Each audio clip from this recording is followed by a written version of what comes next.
ममता बनर्जी ने पूरे जिहादियों के हाथ में पश्चिम बंगाल को सौंप दिया है, सिर्फ वोट बैंक की पॉलिटिक्स। बंगाल में ये भारतीय जनता पार्टी के नाकाम है। अपनी नाकामी छिपाने के लिए वक्फ बोर्ड का बिल ला करके इन्होंने जानबूझ करके इस तरह का माहौल पूरे देश में बनाया है।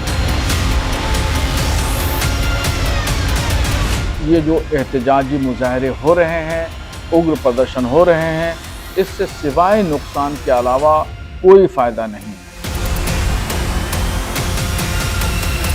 ये लड़ाई देश के संविधान की है।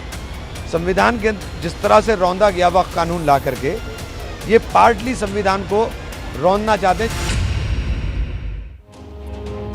और एक बड़ी खबर आपको बता दें, पश्चिम बंगाल के मुर्शिदाबाद में हिंसा थमने का नाम नहीं ले रही है।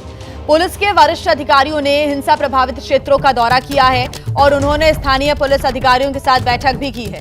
वक्फ कानून के खिलाफ प्रदर्शन के दौरान हिंसक भीड़ ने कई गाड़ियों में आग लगा दी थी। हिंसा में जो मौत का आंकड़ा है बढ़कर 3 हो गया है। मुर्शिदाबाद जिले के कई इलाकों में जो झड़पें हुई उनमें 15 पुलिसकर्मी भी घायल हुए हैं। 150 से अधिक लोगों को अरेस्ट किया गया है अब तक। हिंसा पर केंद्र सरकार ने संज्ञान लिया है। केंद्रीय गृह सचिव गोविंद मोहन ने पश्चिम बंगाल के मुख्य सचिव और डीजीपी से बात की है। गोविंद मोहन ने राज्य सरकार को संवेदनशील इलाकों पर पैनी नजर रखने और जल्द से जल्द स्थिति सामान्य बनाने को कहा। पश्चिम बंगाल के डीजीपी राजीव कुमार ने केंद्रीय गृह सचिव को हालात की जानकारी भी दी। कलकत्ता हाईकोर्ट के आदेश के बाद जिले में बीएसएफ के 300 जवानों के अलावा केंद्रीय अर्धसैनिक बलों की 7 कंपनियां भी तैनात की गई हैं। We will feel it very, very strongly. It is our duty to protect the life and property of people. We will deal with it. Jarder eta hoyeche. Government has already said that they will stand by the people. Jadar damage hoyeche, that will be taken care of. But at the moment, rumors have to stop. People don't believe in rumors. शांति बनाए रखने की police की तरफ से appeal की जा रही है और कहना है कि अफवाहों पर आप ध्यान ना दें। आपको बता दें कि पश्चिम बंगाल के मुर्शिदाबाद में जो हिंसा भड़की उसके बाद अब तक क्या कुछ हुआ है, ग्राफिक्स के जरिए आपको बता देते हैं। बंगाल के हालातों पर केंद्र की भी नजर है। मुर्शिदाबाद में बीएसएफ की 7 कंपनियां तैनात की गई हैं। बीएसएफ की तैनाती यहां पर आ रही है नजर, ताकि स्थिति को नियंत्रित किया जा सके। सुती, धुलियान और शमशेरगंज में बीएसएफ की टीम्स तैनात हैं। 300 से अधिक यहां पर जवानों की तैनाती की गई है। केंद्रीय रिजर्व पुलिस बल की भी तैनाती की गई है। साथ ही अभी तक की जानकारी के अनुसार हिंसा के आरोप में 150 से अधिक लोगों को गिरफ्तार भी किया गया है और भी गिरफ्तारियां हो सकती हैं आगे। तो पुलिस एक्शन में नजर आ रही है। इस बीच पश्चिम बंगाल के राज्यपाल सीवी आनंद बोस ने मुर्शिदाबाद सहित पश्चिम बंगाल के दंगा प्रभावित क्षेत्रों में केंद्रीय बलों की तैनाती करने के कलकत्ता हाईकोर्ट के निर्णय पर खुशी व्यक्त की है। I have been told that the Calcutta High Court has ordered the deployment of central forces in the riot affected areas of West Bengal, including Murshidabad. Immediately on receipt of information about the riot, as governor, I have taken it up with the competent authorities and the government of India and the state government the need to deploy central forces to maintain peace and bring normalcy in those riot affected areas. I also discussed the situation with the various members of the political parties. I am glad that the Honorable High Court has stepped in and given the appropriate decision at the appropriate time. तो राज्यपाल को आपने सुना, उन्होंने court के फैसले पर खुशी व्यक्त की है। इधर देखिए, वक्फ कानून के विरोध को लेकर लगातार सियासत भी हो रही है, सियासी प्रतिक्रियाएं भी सामने आ रही हैं। दरअसल पश्चिम बंगाल की सीएम ममता बनर्जी ने सोशल मीडिया पर पोस्ट कर लोगों से शांति और संयमित रहने की अपील की है। साथ ही उनका कहना है कि इस कानून को वो राज्य में लागू नहीं करने देंगी।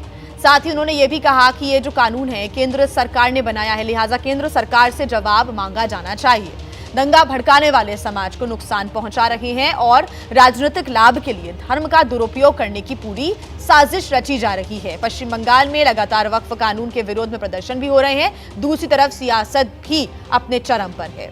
तो लगातार हमारे संवाददाता हमारे साथ जुड़े हुए हैं जो ग्राउंड जीरो से हमें अपडेट्स देंगे। कोलकाता से हमारे साथ पार्थो प्रीतम घोष जुड़ गए हैं।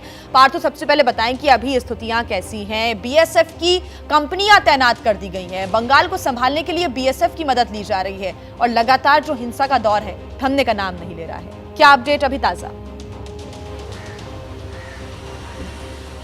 देखिए, अभी तक जो सुबह से देख सकते हैं हम, बहुत सारे ऐसा जगह है जो मुर्शिदाबाद के जंगीपुर पुलिस डिस्ट्रिक्ट के अंदर, जो सूती और धुलियान ऐसा जगह जो शामशेरगंज पुलिस के अंदर पड़ता है, उस जगह में बीएसएफ और पुलिस के सीनियर ऑफिसर जो तैनात किया गया है। कल आपको पता ही है कि लीडर ऑफ अपोजिशन शुभेंदु अधिकारी का किया जो मामला, उसी मामले में हाईकोर्ट ने जो निर्देश दिया है केंद्रीय सुरक्षा बल तैनात करने के लिए। उसके बाद हम देख सकते हैं कि केंद्रीय सरकार से जो बताया गया कि 300 बीएसएफ पहले से ही थी और 5 कंपनी बीएसएफ स्पॉट में भेजा गया है। लेकिन इसके बाद जो हाईकोर्ट का और भी जो निर्देश आया है, आदेश आया है, उसमें बोला गया कि जल्द से जल्द जो उपद्रवी है उसको अरेस्ट करने के लिए और राजधर्म पालन का भी आदेश दिया गया है हाईकोर्ट की तरफ से। हम देख सकते हैं कल रात को ही पश्चिम बंगाल के डीजीपी राजीव कुमार और दूसरे जो सीनियर ऑफिशियल है वो सब एक साथ पहुंच चुका है। ऐसा बहुत सारे जिला का जो बहुत सारे जगह है जहाँ से 23 ऐसा ऑफिसर जो पहले मुर्शिदाबाद के इसी जगह में जो उपद्रवीय इलाका है उसी जगह में काम किया है, उन ऑफिसर्स को भी बुलाया गया है इसी मुर्शिदाबाद में शामशेरगंज में। लेकिन अभी जो सिचुएशन, वो सिचुएशन कंट्रोल में नहीं है। सुबह से कोई भी टेंशन का कोई भी गंडगोल का खबर अभी तक नहीं आया है, लेकिन बहुत सारे ऐसी जगह है, बहुत उसी जगह में टेंशन जारी है। तो आप देख सकते हैं कुछ दिन से जो मुर्शिदाबाद के जंगीपुर पुलिस डिस्ट्रिक्ट के अंदर बहुत सारा ऐसा जगह है जहाँ पर जो हालचाल मचा है, जो रेलवे स्टेशन के में तोड़फोड़ किया गया है, उसके बाद जो पुलिस कियोस्क में तोड़फोड़ किया गया है, बहुत सारा पुलिस इंजर्ड हुआ है, पुलिस के गाड़ी को आग लगा दिया गया है, 150 के अधिक अभी तक गिरफ्तार किया है। लेकिन वेस्ट बंगाल पुलिस का जो दावा है, जो जल्द से जल्द पूरा सिचुएशन को कंट्रोल करने के लिए वो कोशिश कर रहे हैं। ठीक, कोशिशें लगातार जारी है ताकि जो स्थितियां हैं उसको कंट्रोल में रखा जा सके। आप हमारे साथ बने रहिएगा पार्थो।